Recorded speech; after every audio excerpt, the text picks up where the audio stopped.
যাকে জীবনে রাখবেন না তাকে কোথাও রাখবেন না, না রাখবেন তাকে ফেসবুকের পাতায়, না রাখবেন তাকে হৃদয়ের খাতায়। কখনো কখনো কাউকে ভালো রাখার চেয়েও নিজের ভালো থাকাটা বড্ড জরুরি হয়ে ওঠে। ঠিক সময়ে ঠিক ডিসিশনটা নিজেকেই নিতে হয়। সবাইকে নিয়ে থাকতে হবে এমন দিব্যি তো কেউ আপনাকে দেয়নি। জীবনটা তো আর গাজনের মেলা নয় যে অধিক সন্ন্যাসী নিয়ে থাকতে হবে। জীবনটা হবে চাঁদের হাটের মতো, যেখানে গুটি কয়েক মানুষ থাকবে, মনের শান্তি থাকবে।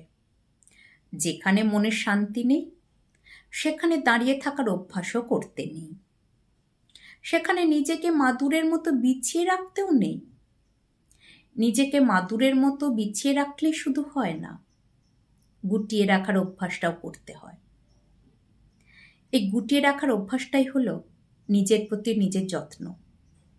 যত্ন না করলে কোনো কিছুই টেকে না, সে যে কোনো জিনিস হোক বা সম্পর্ক। যেখানে প্রয়োজন নেই সেখানে নিজেকে কেন বিছিয়ে রাখবেন? সহজ থাকুন, সস্তা নয়। এটা নারী পুরুষ উভয়ের ক্ষেত্রেই প্রযোজ্য।